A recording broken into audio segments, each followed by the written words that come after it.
At my birthday party, my mother-in-law whispered something in my husband's ear, and I saw the shift in his eyes before I could react. The next moment, his slap sent me crashing to the floor. Stunned, I lay there as he turned to walk away, until a slow chuckle escaped my lips. He froze. His face drained of color. The email glowed on my screen like a confession. The Harrington Trust disbursement requires continuous marital status of no less than 5 years with no separation filings. My hand trembled as I forwarded it to my encrypted server, the final piece slotting into place. Behind me, the gray Boston dawn filtered through designer curtains James had insisted on. Curtains that cost more than my first car. I slammed my laptop shut as the bathroom door opened. Steam billowed out as James emerged, towel wrapped around his waist, his body still magnificent at 37. His eyes, however, held that increasingly vacant look I'd been documenting for months. "Happy birthday, Elise," he said, the words rehearsed hollow. He bent to kiss my cheek, his lips cool despite the hot shower. "Mother's excited about tonight." Before we begin, I want to take a moment to thank each of you for being part of this incredible journey. If you're enjoying these stories of empowerment, consider subscribing. It's completely free and helps us build this amazing community. Let's dive in. "I'm sure she is," I thought, but replied with practiced warmth. It was so generous of Victoria to arrange everything. My voice, the one I'd perfected in courtrooms to sway juries, didn't betray the ice forming inside my chest. "What are you working on?" he asked, glancing at my closed laptop. "Just reviewing the Westbrook merger documents," I lied smoothly. "Even birthday girls don't get days off at Caldwell and Pierce." He nodded, accepting this without question. When we'd first met 6 years ago, he would have teased me about my workaholic tendencies, maybe tried to coax me back to bed. That James was gone now, replaced by this polished automaton who responded to his family's signals like a trained animal. As he dressed for his morning at the family office, I retreated to my walk-in closet, the one place in our Beacon Hill brownstone without cameras. Victoria had installed the surveillance system last year during our renovation. A thoughtful security measure for her beloved son and daughter-in-law. Only I knew about the tiny devices I'd discovered during a methodical search 3 months ago. Only I knew that I'd left them functional but fed them a loop of routine activity whenever I needed privacy.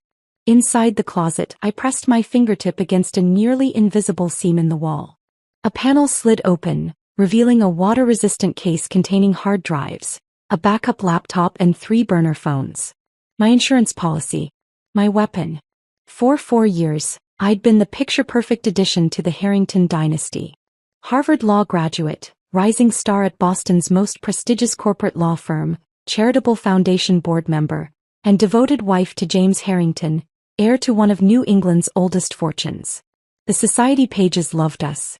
Victoria paraded me at every function like a prize thoroughbred. No one suspected that behind my carefully applied makeup and designer clothes, I was building a case that would bring the Harrington empire crashing down. It started with discrepancies I noticed while helping James review some family business documents. Numbers that didn't add up. Subsidiaries in countries with questionable banking laws. Then came the strange meetings James would return from with altered behavior. More withdrawn, less decisive. The way Victoria would whisper things in his ear at family gatherings that would change his demeanor instantly. I'd spent 3 years defending corporations against fraud allegations. I knew what financial manipulation looked like. I knew what psychological control looked like too. The day I found James staring catatonically at a video sent by his cousin William was the day I began my secret investigation in earnest. That night I purchased the first burner phone. From my hidden cache, I extracted a microSD card and inserted it into my secure phone. The encrypted files contained everything: bank transfers to offshore accounts, recordings of family meetings where they spoke openly about conditioning certain responses in James, evidence of market manipulation and bribes to federal officials. My fingers scrolled to the newest file. Photographs taken yesterday of Thomas Whitley, James' supposed childhood therapist, meeting with Victoria at her Back Bay home. The same man referenced in documents as behavioral consultant, and paid $30,000 monthly from a Harrington shell company. I checked my watch. 7:15 a.m. Nearly time to become Elise Harrington again. I replaced everything, sealed the compartment, and selected a conservative St. John's suit for court that morning. The Prescott hearing would finish by noon, giving me time to change for my birthday celebration at Victoria's favorite harborside restaurant. As I applied my makeup, I practiced my expressions in the mirror. Delighted surprise, gracious appreciation, devoted affection. The same expressions I'd worn for years while collecting evidence against the people who had hollowed out my husband and built a criminal enterprise behind a philanthropic facade. James appeared in the doorway, impeccably dressed in a custom suit, hair perfectly styled. Once seeing him like this would have quickened my pulse. Now I catalogued the changes in him. The slightly diminished pupils, the microscopic delay before emotional responses, the new tension in his jaw. "You look beautiful," he said mechanically. "Thank you, darling." I stood and straightened his already perfect tie, studying his eyes for any flicker of the man I'd married. "Nothing. I'll see you tonight. Don't let your mother go overboard with the surprises." His smile didn't reach his eyes. "She just wants everything perfect for you." Perfect. The Harringtons' favorite word. Their perfect family. Perfect business. Perfect control. As I gathered my briefcase and court materials, my phone buzzed with a text from Victoria. "Wear the blue Valentino tonight. James loves you in that color." Another command disguised as motherly advice. I texted back a grateful response, then selected the crimson Dior I'd been saving for a special occasion. Small rebellions kept me sane while I assembled my case. In the Uber to the courthouse, I reviewed my actual casework, compartmentalizing as I'd learned to do. By day, I was still Elise Harrington, corporate defense attorney. My clients relied on me, and ironically, the skills that made me effective in their defense had made me devastating in building my case against the Harringtons. At the courthouse steps, I checked my secure messaging app. My contact at the SEC had confirmed receipt of my latest intelligence. "Moving on this next week," he'd written. "Need anything more from your source?" I smiled as I typed back, "One final piece coming tonight." Little did Victoria know that her elaborate birthday trap for me would instead become the Harringtons' unmasking. Tonight, at my birthday celebration surrounded by Boston's elite and the family's closest allies, everything would change. I tucked my phone away and ascended the courthouse steps, my expression serene, my posture confident. Inside, I was counting down the hours. The perfect facade was about to shatter. And I would be there, camera phone in hand, to capture every damning moment. The Hestia Gardens shimmered like a mirage at the edge of Boston Harbor, its glass and steel architecture catching the sunset in hues of gold and crimson. Fitting, I thought, for what promised to be a bloodletting disguised as a celebration. The restaurant had a 3-month waiting list, but the Harrington name had secured not just a reservation but the entire rooftop terrace. "Mrs. Harrington, welcome," the maitre d' practically bowed as our town car arrived. "Mrs. Victoria has been asking about you." "I'm sure she has," I murmured, accepting James's mechanical arm. He'd been silent during our ride, checking his watch every few minutes as if timing his performance. The elevator ascended smoothly to the rooftop and I used those moments to center myself. My crimson Dior hugged my body like armor, the color a silent declaration of war against Victoria's blue Valentino directive. James hadn't even noticed my defiance, another sign of his detachment. The doors opened to a carefully orchestrated tableau. Crystal chandeliers suspended from invisible wires created the illusion of stars floating above the harbor view. White orchids, Victoria's signature, adorned every surface. And positioned strategically throughout the space were approximately 50 guests, all smiling with the practiced warmth of predators. "Happy birthday." The collective greeting washed over me as artificial as the orchid's perfume. Victoria glided forward, resplendent in midnight blue Chanel, her silver bob gleaming under the chandeliers. At 62 she remained striking, the grande dame of Boston society, whose ruthlessness was exceeded only by her skill at concealing it. "Darling Elise," she embraced me, her Hermès perfume enveloping me like chloroform. Her lips brushed my cheek as she whispered, "Blue would have complemented James better for the photographs." "I wanted to surprise everyone," I replied, matching her steel-lined warmth. "Even on my birthday." Her eyes flashed, the first authentic response I'd seen from her in months. She recovered instantly, linking her arm through mine to parade me through my celebration. "Everyone important is here," she announced, leading me past Boston's elite. The police commissioner, 2 state senators, a federal judge, 3 university presidents. I noted each face, mentally checking them against my files of Harrington connections. Not one of my law partners was present. Not my closest friend from Harvard. Not my mentor from my first firm. The guest list had been sanitized of anyone with genuine connection to me. Anyone who might notice if something were to happen to the real Elise beneath the Harrington veneer. Champagne birthday girl? William Harrington, James's cousin and the family's legal fixer, appeared at my elbow with 2 flutes. Thank you, Will. I accepted, not drinking. Lovely to see you here. Wouldn't miss it, he replied, his Harvard-educated drawl stretched thin over something urgent. His eyes darted to the entrance, where I noticed a silver-haired man in an impeccably tailored charcoal suit being escorted in. Excuse me a moment. I watched Will intercept the newcomer, Thomas Whitley, the childhood therapist, whose practices had apparently extended well beyond conventional treatment. The man who received monthly payments categorized as behavioral maintenance in the Harringtons' private ledgers. A server with canapés provided perfect cover to drift closer to their conversation. Timeline requires acceleration, Will was saying, his back to the party. The trustees won't extend again. Pushing the protocol risks instability, Whitley replied, his clinical tone unmistakable even in hushed conversation. The conditioning requires. We don't have that luxury anymore, Will cut in. The contractual obligations are clear. If he's not fully controlled by the disbursement date. They noticed my proximity and pivoted smoothly to greetings. Whitley's handshake was brief, his eyes assessing me with clinical detachment. Mrs. Harrington, happy birthday, he said. You look radiant. Thank you, Dr. Whitley. James mentioned you might attend. I lied. It's been, 15 years since you worked with him? His smile tightened. On and off. The Harringtons are more like family than clients. How fortunate for everyone, I replied, noting the slight dilation of his pupils. He was nervous. Good. Throughout the next hour I circulated carefully, playing my role while observing the room's dynamics. Victoria remained at the epicenter, her laughter theatrical, her eyes constantly tracking me. Whenever James approached me, her attention intensified as if monitoring a laboratory experiment. James himself moved through the party like a sleepwalker, responding to guests with programmed pleasantries. Twice I caught Whitley watching our interactions, making subtle notes on his phone. Wonderful turnout, remarked Judge Holloway, one of the Harringtons' longest allies. Victoria certainly knows how to celebrate family. Indeed, I agreed. Though I'm surprised my law colleagues couldn't make it. Exclusive guest list, he chuckled. Victoria was quite specific about keeping this intimate. By intimate, he meant controlled. Vulnerability prickled at the back of my neck. This celebration was hermetically sealed.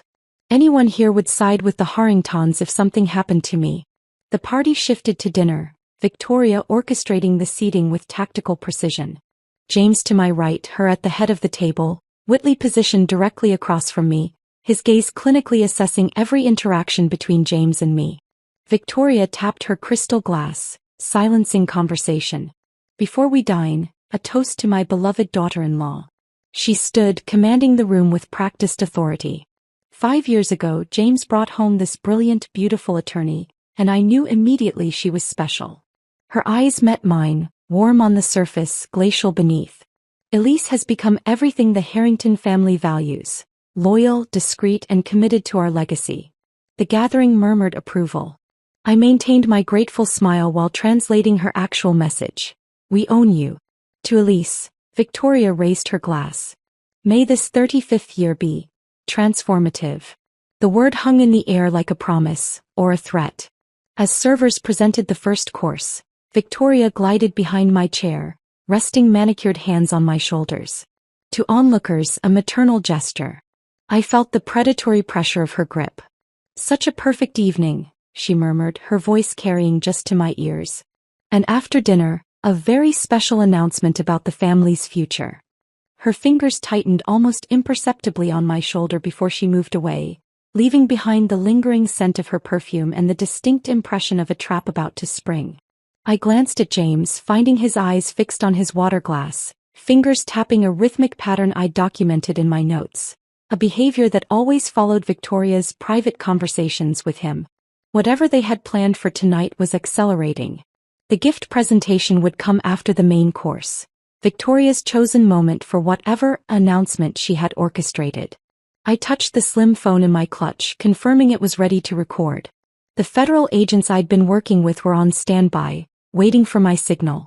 The first course arrived, oysters arranged in a perfect circle.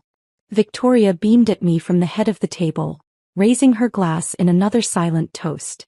I smiled back, lifting my untouched champagne. Let the games begin. The main course plates were cleared away, leaving behind an expectant hush. Victoria nodded to the waitstaff, who began arranging an elaborate display of wrapped gifts on a marble-top table wheeled to the center of the terrace. All part of the spectacle. Gifts I suspected were as empty as the smiles surrounding me. Before dessert, Victoria announced, commanding the room with practiced ease, we must honor our birthday girl properly. The guests arranged themselves in a perfect semicircle, smartphones appearing in manicured hands. In prior years, I might have felt uncomfortable being the center of attention. Tonight I welcomed every camera. James guided me to the gift table with a hand pressed firmly against the small of my back. His touch, once warm and reassuring, now felt mechanical, a practice gesture rather than an intimate connection. Start with this one, Victoria instructed, handing me a small box wrapped in signature Tiffany blue. A collective murmur of appreciation rippled through the gathering. I accepted it with a practiced smile, unwrapping it deliberately. Inside, nestled on white satin, lay a platinum bracelet studded with diamonds, a beautiful handcuff. It's lovely, I said, holding it up for the requisite photographs. James, help your wife put it on, Victoria directed. As he fastened it around my wrist, I felt the weight of it, another link in their chain. The performance continued through several more gifts, all expensive, all selected to reinforce my position as a Harrington possession rather than an individual. A designer handbag. A weekend at their Martha's Vineyard estate. A donation in my name to the Harrington Foundation. And now, Victoria's voice softened dramatically, for our special announcement. She glided forward, her movement so precisely timed it might have been choreographed. The scent of her Hermès perfume arrived a moment before she did, wrapping around me like an invisible constrictor. The room stilled, all eyes focused on our tableau, Victoria, James and me, arranged like figures on a chessboard. Her hand rested on James's shoulder, fingers digging in slightly at precise pressure points I'd documented in my research on physical triggers. Elise has been such a treasure to our family, Victoria began, her voice honeyed with false warmth. Devoted, supportive, the perfect partner for James during these 5 critical years of his career. 5 years. The exact duration specified in the trust disbursement conditions. Victoria's eyes gleamed as she leaned closer to James, her lips nearly touching his ear. I activated the recording function on my phone with a discreet movement. Remember your duty, she whispered, though in the hushed room the words carried. Protect what's ours. I watched it happen in slow motion. James's pupils constricted to pinpoints. His jaw slackened momentarily before tightening into a rigid line. The slight tremor in his left hand stilled completely. Then came the words, delivered in a flat tone I'd never heard from him before. You've betrayed us. The room held its collective breath. Victoria stepped back, satisfaction glinting in her eyes as she watched her creation perform. What do you mean, James? I asked, my voice steady despite the electric anticipation coursing through me. We know about the investigation, he continued, each word measured, programmed. About the files. The contacts with the SEC. Gasps rippled through the gathering. Exactly as I'd anticipated, Victoria wanted witnesses to my alleged betrayal, creating a narrative before the federal case could break. What I hadn't fully anticipated was what came next. James's arm moved with shocking speed. The sound of the slap echoed across the terrace like a gunshot, followed by absolute silence. The impact knocked me sideways against the marble table. I tasted copper as my lips split. The cool floor pressed against my cheek as I lay there, feeling the sting bloom across my face. For 3 heartbeats, nothing moved. Boston's elite stood frozen, witnessing a fracture in the perfect Harrington facade. Then, as Victoria moved to speak, to spin this into another narrative, poor James, pushed to the brink by his treacherous wife, something unexpected happened. I laughed. It started small, a bubble of sound that escaped my bloodied lips. Then it grew, resonating across the stunned gathering. I pushed myself up, crimson Dior smeared with blood, and continued laughing, clear, genuine laughter that cut through the manufactured atmosphere like a blade. "Perfect timing, Victoria," I said, my voice carrying across the silent terrace. Every smartphone still raised, still recording. "You couldn't have scripted it better if you tried." Confusion clouded her perfectly composed features. This wasn't in her scenario. The disgraced wife was supposed to cower, to plead, perhaps to threaten weakly before being escorted out. "James," she snapped, "help your wife up. She's clearly unwell." But James stood motionless, horror dawning in his eyes as the programming fractured. He stared at his hand as if it belonged to someone else.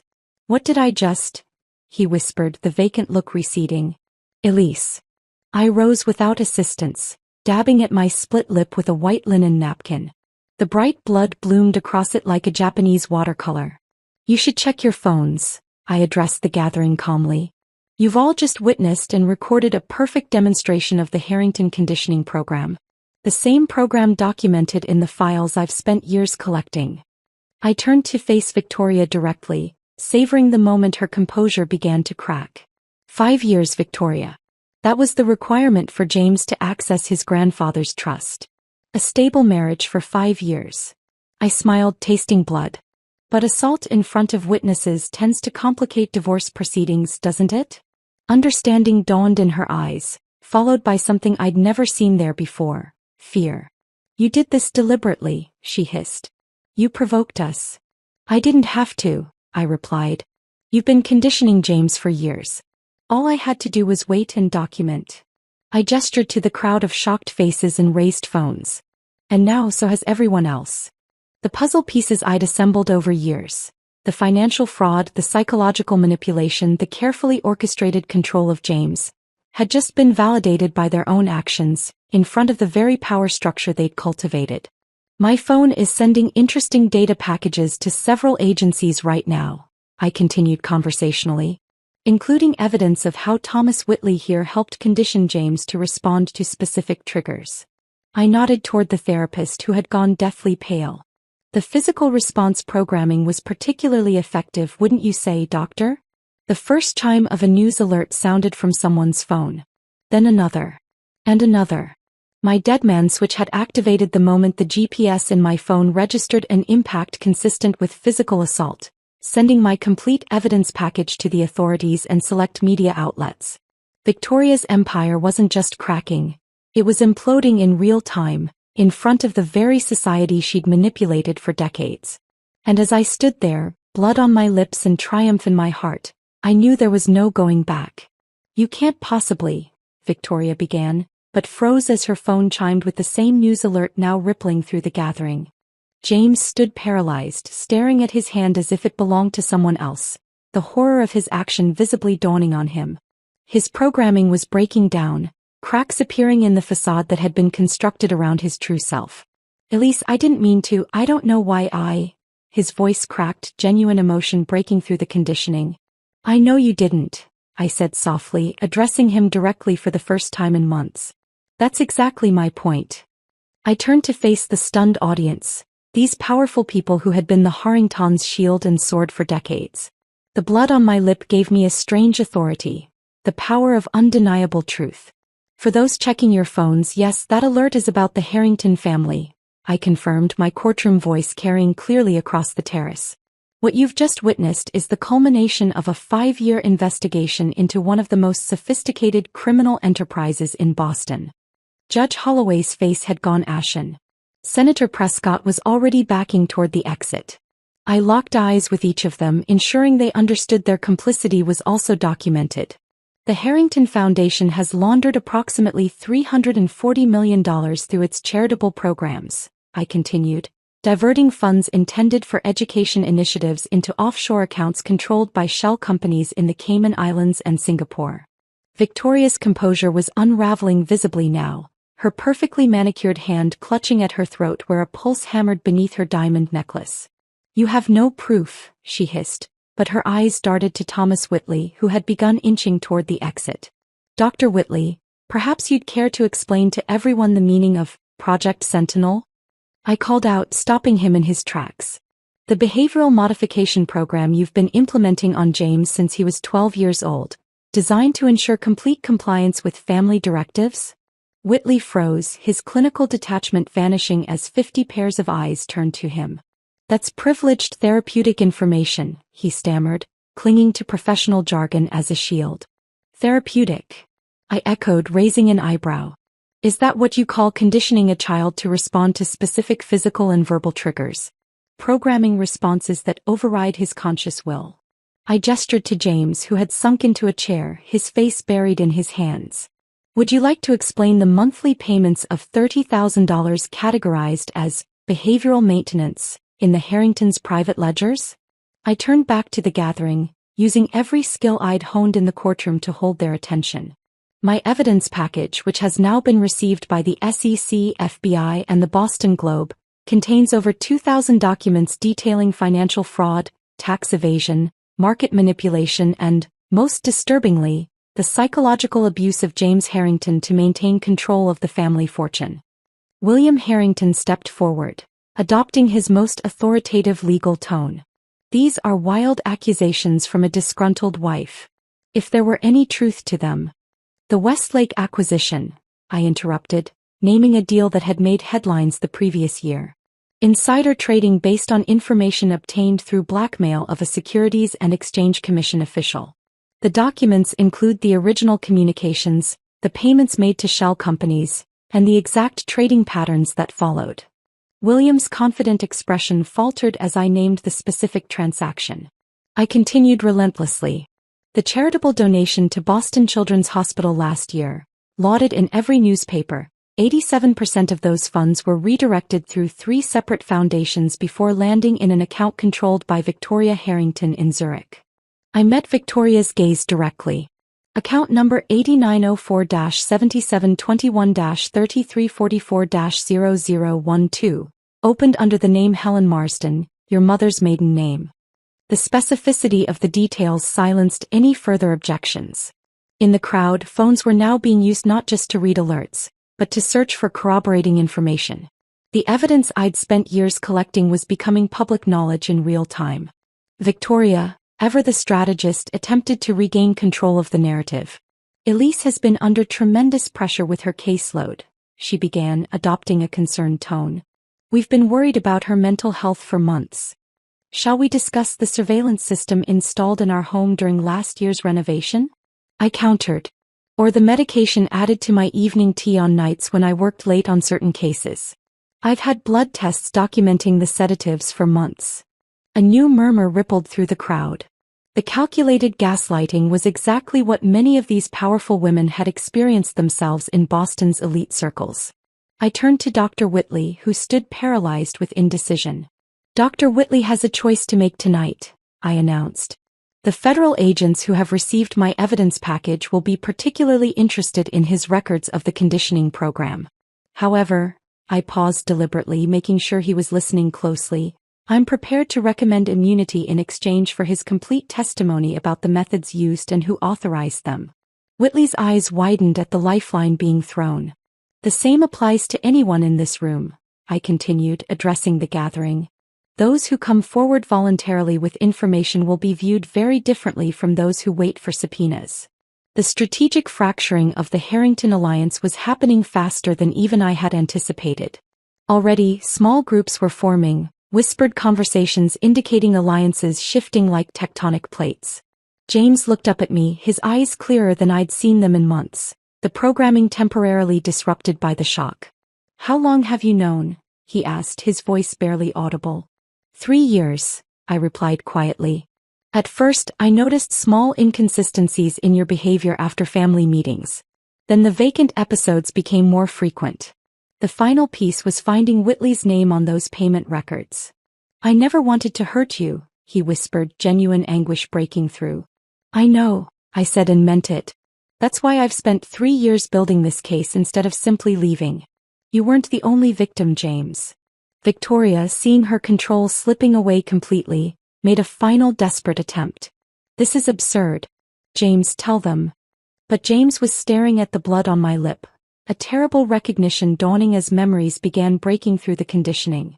"You did this to me," he said to his mother, his voice gaining strength. "All those sessions with Dr. Whitley when I was a child.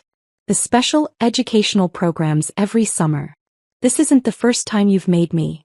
He couldn't finish the sentence, horror washing over his features. The elevator doors opened, revealing two men in suits who surveyed the scene with professional detachment. "Perfect timing," I noted, recognizing my contacts from the FBI. "Gentlemen, I believe several people here are eager to make statements." The evidence I'd gathered was no longer just files on secured servers. It was unfolding in human drama across the rooftop terrace, as decades of manipulation, fraud, and control began to unravel thread by thread. And at the center stood Victoria, her empire crumbling, her mask of perfection finally, irrevocably shattered. The FBI agents moved with practiced efficiency, securing the exits while introducing themselves to the increasingly agitated crowd.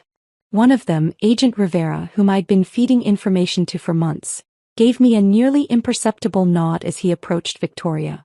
"Mrs. Harrington, we have a warrant to seize all electronic devices and documents in your possession," he stated, his tone professionally neutral as he presented the paperwork. Victoria's hand trembled as she took the document, her eyes scanning it with the desperate intensity of someone searching for an escape clause.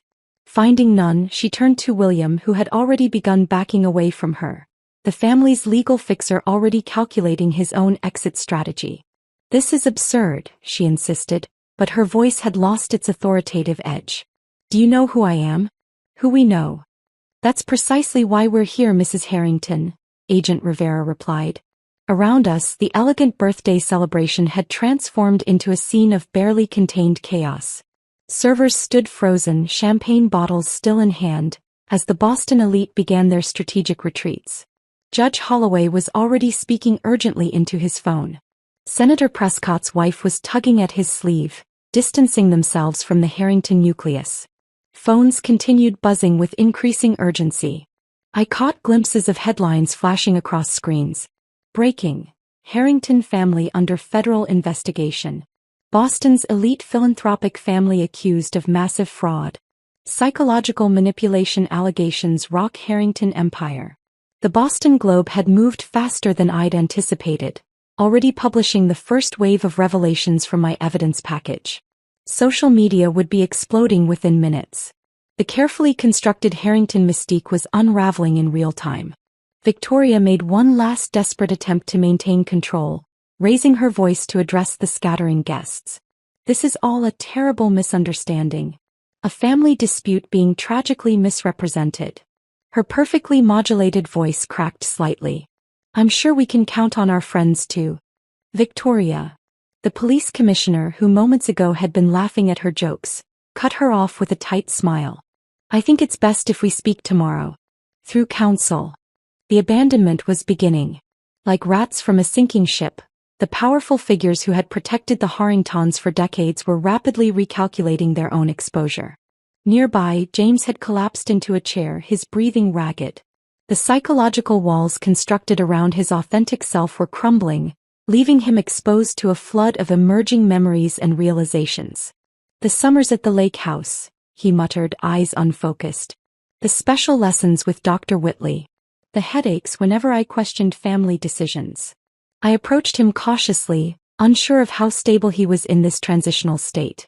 Despite everything, despite the sting of his slap still fresh on my face, I felt a complex mixture of vindication and concern. He had been both my tormentor and fellow victim. "James," I said softly, kneeling beside him but maintaining a safe distance. "The conditioning is breaking down. It's going to be disorienting." His eyes found mine, clearer than I'd seen them in years. "I hurt you," he whispered, horror washing over his face as he reached toward my split lip, stopping short of touching me. "I would never, but I did. I remember being told. You were programmed to respond to specific triggers," I explained, my voice steady. Victoria's whispered command activated a response that wasn't truly yours. Across the room, Thomas Whitley was already deep in conversation with the second FBI agent, his clinical detachment replaced by nervous self-preservation. I caught phrases like "following instructions" and "didn't know the full extent." How much do you remember about the conditioning? I asked James. He pressed his palms against his temples. Fragments. Sessions in the study at the lake house. Words repeated while I was under medication. Punishments when I resisted. His voice broke. They've been doing this to me since I was 12. My own family. My own mother. The realization seemed to physically pain him, his body curling forward as if wounded. Here was the real James emerging from beneath layers of programming. Vulnerable, horrified, genuine. Victoria, seeing our conversation, attempted to intervene despite the FBI agent beside her. James, darling, don't listen to her, she called, desperation making her voice shrill. She's turned you against your family. After everything we've done for you. After everything you've done to him, I corrected, rising to face her. The evidence includes video recordings of conditioning sessions, Victoria. Sessions where you personally instructed Dr. Whitley on which behaviors to suppress in your son. Victoria's face contorted, her carefully maintained facade finally shattering completely. He needed guidance, structure. The Harrington legacy had to be protected from his weakness. The naked truth of her perspective silenced the room. Even the FBI agents paused, witnessing the mask slip to reveal the monstrous priorities beneath. James stood shakily, years of programming warring with emerging clarity. My weakness was wanting my own life, he said, each word strengthening him. Wanting to study literature instead of finance. Wanting to marry for love instead of strategic advantage. His eyes found mine. Was any of it real between us? Or was I just following another script? The question pierced me. Despite everything I'd uncovered, despite my justified anger, I couldn't bring myself to twist the knife further. The beginning was real, I answered honestly. Before they intensified the conditioning. That's why I stayed. I saw glimpses of who you really were. Enough to know you were as much a victim as anyone they'd harmed. Outside, police lights now illuminated the night, reflecting off the harbor waters. More federal agents were arriving along with evidence response teams. The Harrington Empire's collapse was accelerating by the minute. Victoria was being formally read her rights, her posture still regal despite everything crumbling around her. William was already negotiating, his legal mind calculating the benefits of early cooperation. Thomas Whitley sat alone, scribbling what appeared to be a detailed statement, occasionally glancing at James with what might have been regret. I stood at a crossroads. My vengeance was complete. The evidence I'd gathered would ensure justice for the financial crimes, the manipulation, the psychological abuse. I could walk away now, leave James to find his own path through the wreckage. But as I watched him struggling to process decades of psychological manipulation, I recognized something of myself in his disorientation. I had spent 5 years living a double life, maintaining a perfect facade while pursuing secret goals. We had both been changed by the Harringtons' toxic influence. I can help you understand what they did, I offered, surprising myself. I've documented the techniques, the triggers. It might help with your recovery. James looked up, vulnerability and hope warring with shame in his expression. After what I did to you, why would you help me?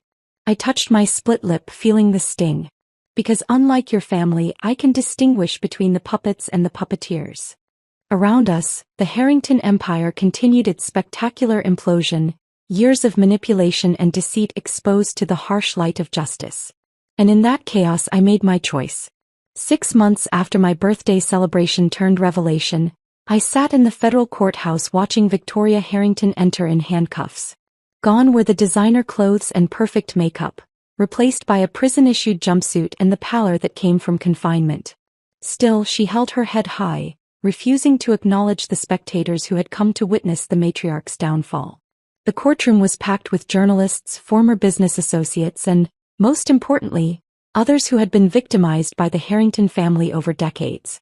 Some I had found through financial records. Others had come forward after the initial reports broke. Each carried their own story of manipulation, coercion, or financial destruction. All rise, the bailiff called as Judge Matsuda entered. Not Judge Holloway, who had recused himself immediately after my birthday revelation and was now under investigation himself for his role in several questionable Harrington judicial outcomes. The proceedings moved with the inexorable rhythm of justice finally unleashed. The prosecution presented evidence meticulously organized from my files and substantially expanded through the federal investigation that followed. Bank records, witness testimonies, psychological evaluations. The truth laid bare beneath the harsh fluorescent lights of the courtroom. Victoria's legal team had crumbled in the preceding months. William Harrington had turned state's evidence almost immediately, prioritizing self-preservation over family loyalty. The prominent defense attorneys initially retained had withdrawn one by one as the depth of the evidence became clear. Now she sat beside a court-appointed defender who seemed overwhelmed by the case's complexity. During a recess, Mara Chin, one of the forensic accountants assigned to the case, approached me in the hallway. "We've traced over $480 million in misappropriated funds," she said quietly. "Your initial estimates were conservative." I nodded, unsurprised. "What about the trust?" "That's the interesting part," Mara replied. The grandfather's original trust document contained ethical operation clauses that the family had suppressed. The court is considering using those original provisions to redirect the assets toward restitution. This development validated my deepest hope, that justice wouldn't just mean punishment for the guilty, but restoration for the harmed. The Harrington fortune, built through generations of manipulation and fraud, would be used to heal the damage they had caused. Outside the courthouse steps each afternoon, I met with former employees, business partners, and even family members who had been pushed aside when they questioned Victoria's methods. Each shared pieces of the puzzle I hadn't known, extending the pattern of abuse and control back decades before my involvement with the family. Angela Harrington, James' cousin who had been disinherited at 19 for refusing Victoria's career guidance, became a particularly valuable ally. Her insights into the family dynamics helped prosecutors understand the systematic nature of the psychological manipulation. "They did it to all of us in different ways," she explained during one of our strategy sessions. "But James got the worst of it after his father died. Victoria saw him as the key to everything." Thomas Whitley's testimony proved devastating to Victoria's defense. In exchange for immunity, he provided detailed records of the conditioning techniques employed, the specific triggers installed, and Victoria's explicit instructions regarding James' development. The clinical precision of his notes left no room for doubt about the deliberate nature of the psychological abuse. James himself was absent from the proceedings, receiving treatment at a specialized facility focused on deprogramming and recovery from psychological manipulation. His own legal standing remained complex, both perpetrator and victim. The slap that had been the catalyst for the Harrington downfall was being considered in light of the documented conditioning. I visited him once a month, maintaining professional boundaries while providing information that aided his recovery. The man emerging from beneath the layers of programming was thoughtful, uncertain, and grappling with profound guilt over actions taken under his mother's influence. "I don't know who I am without their directives," he confessed during one visit, sitting in the facility's garden, the first hints of spring emerging around us. "Even my preferences, foods, clothes, opinions, I'm questioning everything." "That's actually progress," I told him. "The authentic self asks questions. The programmed self follows instructions." He managed a small smile, genuine, not the practiced expression I'd grown accustomed to during our marriage. "You never stopped questioning, did you?" "Not my nature," I replied. "Maybe that's why the conditioning didn't work on me." What remained unspoken between us was the future of our relationship. The marriage had been built on false premises, manipulated from the start by Victoria's machinations.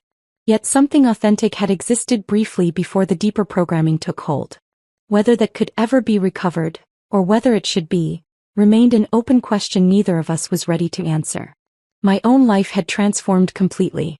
I had resigned from Caldwell and Pierce, unable to return to defending corporations after seeing how power could corrupt even the most prestigious institutions. Instead, I established the Cognitive Liberty Legal Foundation, focusing on cases involving psychological manipulation, coercive control, and financial exploitation. Our first clients were former Harrington employees who had been subjected to NDAs and coercive contracts. Within 3 months, we expanded to represent victims of other powerful families and corporations using similar tactics of psychological control. "You've essentially created a new practice area," remarked my former mentor when we met for coffee. "Psychological freedom as a legal right." The foundation's work soon extended beyond legal representation. We developed educational programs for law enforcement, judges, and therapists to recognize signs of psychological manipulation. I partnered with cognitive liberty advocates to push for legislative changes strengthening protections against coercive control. On the day Victoria Harrington was sentenced to 28 years in federal prison for fraud, racketeering, and conspiracy, I sat in the back of the courtroom rather than the front. Her empire had fallen. Justice had been served. My focus had already shifted to the next case, the next victim needing advocacy. As the courtroom emptied, James approached me, his first appearance at the proceedings. He looked different, thinner with casual clothes instead of bespoke suits, and eyes that held both sadness and clarity. "The trustees approved the restitution plan," he said without preamble. "Everyone they harmed will receive compensation, including you." "I didn't do this for money," I replied. "I know." He hesitated. "That's why I asked them to direct my personal share to your foundation instead. It seems fitting that what they intended to control me with should be used to free others." The gesture represented something profound. An act of autonomous choice, perhaps the first truly independent decision he had made in decades. "Thank you," I said simply. We stood there briefly, two people forever changed by the same corrupting influence, now finding our separate paths toward redemption. "Your foundation's work," he started, then paused. "I'd like to help when I'm further along in recovery. My experience might be useful to others." "It might," I agreed. As we parted ways outside the courthouse, neither making promises about the future, I realized that the Harrington saga had never been just about exposing corruption or seeking personal vengeance. It had become something far more meaningful. A reclamation of authentic selfhood from those who would program human beings like software. The path ahead would be challenging, with more powerful families and institutions to confront. But with each case, each client, each small victory, I was building something that Victoria Harrington, with all her wealth and influence, had never possessed. A legacy of liberation rather than control. That, perhaps, was the most perfect form of justice.